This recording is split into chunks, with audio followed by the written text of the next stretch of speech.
வணக்கம். இலங்கை செய்திகளுடன் நான் நிரோஷன். விரிவான செய்திகளுக்கு முன் தலைப்புச் செய்திகள். ஐக்கிய நாடுகள் மனித உரிமைகள் பேரவையில் வாக்கெடுப்பின்றி இன்று நடைபெறவுள்ள இலங்கை தொடர்பான புதிய பிரேரணை. நிறைவேற்று அதிகார முறைமையை ஒழிப்பதாக வாக்குறுதி அளித்து ஆட்சிக்கு வந்தவர்கள் என்று அதையே மேலும் பலப்படுத்தும் நடவடிக்கையில் ஈடுபட்டு வருவதாக அரசன் ராஜகருணா குற்றச்சாட்டு. அஞ்சல் திணைக்கள அதிகாரிகள் சட்டவிரோதமாக மேலதிக நேர பணம் பெற்றதாக அஞ்சல் திணைக்கள தலைவர் முன்வைத்த குற்றச்சாட்டுக்கு தொழிற்சங்கங்கள் கடும் கண்டனம். தற்போதைய அரசு முந்தைய அரசாங்கங்களையும் விட 1000 மடங்கு சிறந்தது என்று முன்னாள் ராணுவ தளபதி ஃபீல்ட் மார்ஷல் சரத் பொன்சேகா தெரிவிப்பு. இனி விரிவான செய்திகள். இலங்கையில் நல்லிணக்கம், பொறுப்புக்கூறல் மற்றும் மனித உரிமைகளை மேம்படுத்தும் என்ற தலைப்பில் உருவாக்கப்பட்டுள்ள புதிய பிரேரணையில் இறுதி வரைவில் இனமோதல் என்ற சொல் மீண்டும் சேர்க்கப்பட்டுள்ளது. இன்று இந்த பிரேரணை ஜெனீவாவில் நடைபெறும் ஐக்கிய நாடுகள் மனித உரிமை பேரவையில் சமர்ப்பிக்கப்படுகிறது. இதனை வாக்கெடுப்பின்றி நிறைவேற்றப்படும் என்றும் எதிர்பார்க்கப்படுகிறது. பேரவையின் 6வது கூட்டத்தொடர் கடந்த மாதம் 1ஆம் தேதி ஜெனீவாவில் ஆரம்பமானது. இதன்போது பிரிட்டன் தலைமையிலான கனடா, மலாவி, மாண்டினீக்ரோ, வட மெசடோனியா உள்ளிட்ட நாடுகள் இணைந்து இலங்கை தொடர்பான பிரேரணையை முன்வைத்திருந்தன.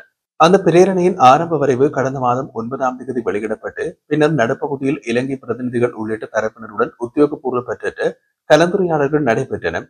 அதன் பின்னர் திருத்தங்களுடனான 2ஆம் கட்ட வரைவு கடந்த மாத இறுதியில் வெளியிடப்பட்டது. அந்த திருத்தப்பட்ட வரைவில் இனமோதல் என்பதற்கு பதிலாக மோதல் என்ற சொல் பயன்படுத்தப்பட்டதுடன் சர்வதேச மனிதாபிமான சட்ட மீறல்கள் தொடர்பாக விசாரணை நடத்த விசேட நீதித்துறை அமைப்பை நிறுவ வேண்டும் என்ற கோரிக்கை நீக்கப்பட்டிருந்தது. இதனால் அந்த வரைவு பாதிக்கப்பட்ட மக்களின் நீதி கோரிக்கையை நீத்து போவதாக பல்வேறு தரப்பினரால் விமர்சிக்கப்பட்டது. இதன் பின்னணியில் இன்று சமர்ப்பிக்கப்படும் இறுதி வரைவில் இனமோதல் என்ற சொல் மீண்டும் சேர்க்கப்பட்டுள்ளது. மேலும் இன மோதல்களின் விளைவாக இலங்கை முகம் கொடுத்த மிகவும் மோசமான துன்பங்களை இலங்கை அரசு அங்கீகரித்ததையும் பிரிவினையை ஏற்படுத்தும் இனவாத அரசியலுக்கு இடமளிக்காமல் ஜனநாயகத்தையும் சட்டத்தின் ஆட்சியினையும் உறுதிப்படுத்துவதற்கான அதன் கடப்பாட்டையும் வரவேற்கின்றோம் என்றும் மாற்றியமைக்கப்பட்டுள்ளது. இலங்கை அரசு இந்த பிரேரணையை நிராகரிக்கும் நிலையில் இருந்தாலும் வாக்கெடுப்பை கோராது என்று எதிர்பார்க்கப்படுகிறது. எனவே புதிய பிரேரணை இன்று வாக்கெடுப்பு என்று நிறைவேற்றப்படும் வாய்ப்பு அதிகம். இதன்படி மனித உரிமைகள் பேரவையின் ஆணையாளர் இலங்கை தொடர்பான எழுத்து மூல அறிக்கையினை பேரவையின் 63வது கூட்டத்தொடரில் சமர்ப்பிக்க வேண்டும் என்பதும் குறிப்பிடத்தக்கது. நிறைவேற்று அதிகார ஜனாதிபதி முறைமையை ஒழிப்பதாக வாக்குறுதி அளித்து ஆட்சிக்கு வந்தவர்கள் இன்று அதையே மேலும் பலப்படுத்தும் நடவடிக்கையில் ஈடுபட்டு வருவதாக ஐக்கிய மக்கள் சக்தியின் நாடாளுமன்ற உறுப்பினர் ஹர்சன ராஜகருணா தெரிவித்துள்ளார். அவர் குறிப்பிட்ட போது நிறைவேற்று முறைமையினை நீக்குவோம் என்று மக்களிடம் கூறியவர்கள் இந்த புதிய அரசமைப்பை உருவாக்கப் போவதாக பேசிக் கொண்டிருக்கின்றனர். ஆனால் உண்மையில் அவர்கள் ஜனாதிபதியின் அதிகாரத்தை குறைப்பதற்கு பதிலாக அதை மேலும் பலப்படுத்துகின்றார்கள். இதன் மூலம் மக்களை பொய்களால் ஏமாற்றி வரும் அரசின் நோக்கம் வெளிப்படையாக தெரிகின்றது. முன்னாள் ஜனாதிபதி ரணில் விக்ரமசிங்கே கஜு உணவிற்காக கோடிக்கணக்கில் செலவிட்டதாக இந்த அரசு குற்றம் சாட்டியது. ஆனால் தற்போது ஜனாதிபதி அனுர்குமார திசாநாயக்க அதைவிட அதிக தொலைக்கு இதே நோக்கத்திற்காக செலவிட்டுள்ளார். இது அரசின் இரட்டை முகத்தன்மையை வெளிப்படுத்துகின்றது. ஓய்வு பெற்ற ஜனாதிபதிகளுக்கு ஒரு வரையறைக்குள் வசதிகள் வழங்கப்படுவது அவசியம். ஆனால் கடந்த காலங்களில் இந்த சிறப்புரிமைகள் தவறாக பயன்படுத்தப்பட்டன. எனவே இத்தகைய நடவடிக்கைகள் அரசியல் பழிவாங்கலுக்காக அல்லாது நியாயமான முறையில் முன்னெடுக்கப்பட வேண்டும். குறிப்பாக முன்னாள் ஜனாதிபதிகளின் பாதுகாப்பு அரசால் உறுதிப்படுத்தப்பட வேண்டும். அதேவேளை துறைமுகத்தில் சோதனையின்றி விடுவிக்கப்பட்ட 323 கொள்கலன்கள் குறித்தும் அவர் கவலை தெரிவித்துள்ளார். அந்த கொள்கலன்களில் 2 போதைப் பொருட்கள் கைப்பற்றப்பட்டுள்ளது. சர்வதேச நிறுவனங்கள் முன்பு எச்சரித்திருந்த நிலையிலும் அவை சோதனையின்றி விடுவிக்கப்பட்டது அரசின் நேரடி பொறுப்பின்மையாகும் என்று அவர் குறிப்பிட்டார். அஞ்சல் திணைக்கள அதிகாரிகள் சட்டவிரோதமாக மேலதிக நேர பணம் பெற்றதாக அஞ்சல் திணைக்கள தலைவர் முன்வைத்த குற்றச்சாட்டை அஞ்சல் தொழிற்சங்கங்கள் கடுமையாக கண்டித்துள்ளன. இதற்காக எதிர்வரும் 9ஆம் தேதி கருப்பு பட்டை அணிந்து பணியில் ஈடுபடும் வகையில் போராட்டம் நடத்த தீர்மானித்துள்ளதாக அஞ்சல் மற்றும் தொலைத்தொடர்பு அதிகாரிகள் சங்க தலைவர் ஜி நிரோஜன தெரிவித்துள்ளார்.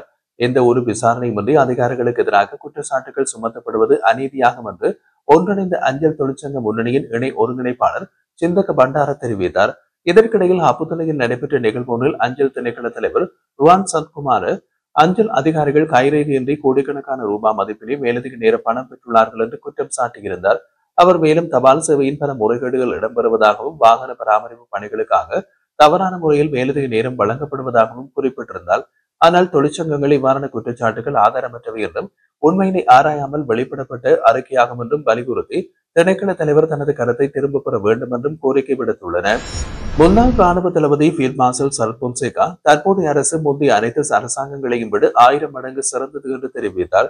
நேற்றைய ஊடகவியலாளர் சந்திப்பில் பேசிய அவர் ஊழல் செய்பவர்களை பாதுகாக்காமல் சட்டத்தை அமல்படுத்த முயற்சி செய்யும் முதுகெலும்பான அரசாங்கம் இதுவே என்று கூறினார். ராஜபக்சக்கள் உருவாக்கிய ஊழல் வலையமைப்பு சர்வதேச மட்டத்திற்கு பரவி கட்டுப்படுத்தப்பட்டுள்ளதாகவும் அதன் விளைவாக நாட்டில் ஊழல் எலிகள் தகர்ந்துள்ளதாகவும் அவர் குறிப்பிட்டார். கடந்த காலங்களில் குற்றவாளிகள் பணம் செல்வாக்கு மூலம் கொண்டர் சக்தியின் மூலம் தப்பித்தார்கள். ஆனால் இப்போது அந்த பின்கதவு வழிகளை அரசு மூடிவிட்டது என்று சரத் பொன்சேகா தெரிவித்தார். சரத் பொன்சேகா மேலும் ராஜபக்சர்களுக்கு எதிராக உறுதியான நடவடிக்கை எடுத்தால் தான் தற்போதைய அரசு நாட்டை அபிவிருத்தி செய்ததாக கருத முடியும் என்றும் தெரிவித்துள்ளார். அனுரகுமார திசாநாயக்க தலைமையிலான தேசிய மக்கள் சக்தி அரசு எவ்வளவு தம்பட்டம் அடித்தாலும் மகிந்த ராஜபக்ச உள்ளிட்ட ராஜபக்சர்களுக்கு உரிய தண்டனை வழங்காதவரை அது உண்மையான முன்னேற்றமாக ஏற்க முடியாது என்று கூறியுள்ளார். ராஜபக்சர்களுக்கு உரிய பாடம் கற்கும் நாளில்தான் அனுர தலைமையிலான அரசு மக்களுக்கு உண்மையிலேயே சேவை ஆற்றியது என்று நாம் ஏற்றுக்கொள்வோம் என்றும் சரத் பொன்சேகா வலியுறுத்தினார். தமக்கு அதிகாரம் இல்லாவிட்டாலும் உண்மையினை வெளிப்படையாக சொல்ல அஞ்சியதில்லை என்றும் இதுவே ஜதார்த்தமும் சத்தியமாகும் என்றும் அவர் சுட்டிக்காட்டினார். சிறிய குறைபாடுகள் இருந்தாலும் ஊழல் தடுப்பு சட்டம் செயல்படுத்துவதிலும் தற்போதைய அரசாங்கம் முன்னேற்றம் கண்டுள்ளது என்றும் இதுவே முந்தைய அரசாங்கங்களை விட 1000 மடங்கு சிறந்தது என்றும் அவர் வலியுறுத்தினார். இந்த ஆண்டு ஆரம்பத்தில் துப்பாக்கிச் சூட்டுக்கு இலக்காகி உயிரிழந்த கஜ்ஜா எனப்படும் அனுர விதானகமையின் மகன் இந்துவார விதானகமையிடம் குற்றப்புலனாய்வு திணைக்களம் விசாரணைகள் நடத்த உள்ளதாக தெரிவிக்கப்படுகிறது. இந்துவரவிடம் வாக்குமூலம் பெற நடவடிக்கை எடுக்கப்பட உள்ளதாக குற்றப்புலனாய்வு திணைக்களம் தெரிவித்துள்ளது. வசீம் தாஜுதீன் மரணம் தொடர்பாக விசாரணையில் புதிய முன்னேற்றமாக இந்த விசாரணை நடத்தப்பட உள்ளது. முன்பு வசீம் தாஜுதீன் மரணம் ஏற்பட்ட இரவில் அவரது வாகனத்துக்கு பின்னால் சந்தேகத்துக்கிடமான ஒரு ஜீப் வாகனத்தில் அனுர விதானகமே பயணம் செய்ததாக அவரது மனைவி குற்றப்புலனாய்வு திணைக்களத்திடம் வாக்குமூலம் அளித்திருந்தார். அதன் பின் அருண விதானகமையின் மகன் ஊடக சந்திப்பொன்றில் தோன்றி தன் தாயின் அந்த வாக்குமூலத்தை மறுத்திருந்தார். தந்தையின் குடும்பத்தினரிடம் அந்த வீடியோவை காட்டிய போது அது குறித்து விசாரணை ஏன் நடக்கவில்லை என்று காவல்துறையிடம் கேள்வி எழுப்பியிருந்தார். இதேவேளை வசீம் தாஜுதீன் மரணம் நிகழ்வதற்கு முன்பு அவரது வாகனத்திற்கு பின்னால் சென்ற ஜீப் வாகனத்தில் அனுர விதானகமை கஞ்சா பயணித்தது விசாரணைகளில் உறுதிப்படுத்தப்பட்டதாக கடந்த 4ஆம் தேதி குற்றப்புலனாய்வு பிரிவு வெளியிட்ட அறிக்கையில் தெரிவிக்கப்பட்டது. இந்த நிலையில் குற்றப்புலனாய்வு திணைக்களம் அருண விதானகமையின் மகன் இந்துவர விதானகமையிடமிருந்து வாக்குமூலம் பெற தீர்மானித்துள்ளதாக அறிவித்துள்ளது. இரு நாடுகளுக்கும் இடையிலான நெருங்கிய இருதரப்பு உறவுகளை மேம்படுத்துவதற்காக மக்களிடையே தொடர்புகளை வலுப்படுத்துவதன் முக்கியத்துவத்தையும் ஒத்துழைப்பை விரிவுபடுத்துவதன் முக்கியத்துவத்தையும் வலியுறுத்தி மாலத்தீவு குடியரசின் புதிய நியமிக்கப்பட்ட இலங்கை உயர்ஸ்தானிகர் முகமது ரிஸ்வி ஹாசன் ஞாயிற்றுக்கிழமை ஜனாதிபதி அலுவலகத்தில் நடைபெற்ற விழாவில் மாலத்தீவு ஜனாதிபதி முகமது மொய்சுவிடம் தனது நற்சான்றிதழ்களை வழங்கினார்.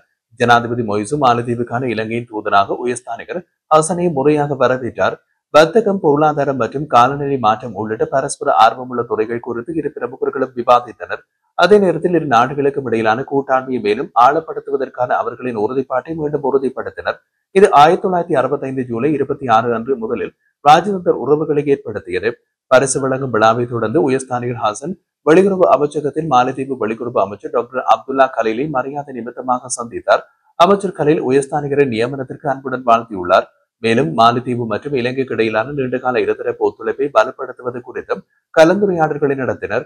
இந்த சந்திப்பின் போது பல்வேறு துறைகளில் குறிப்பாக கல்வி மற்றும் மனிதவள மேம்பாட்டில் இலங்கையின் தொடர்ச்சியான ஆதரவுக்கு அமைச்சர் கலீல் நன்றி தெரிவித்தார்.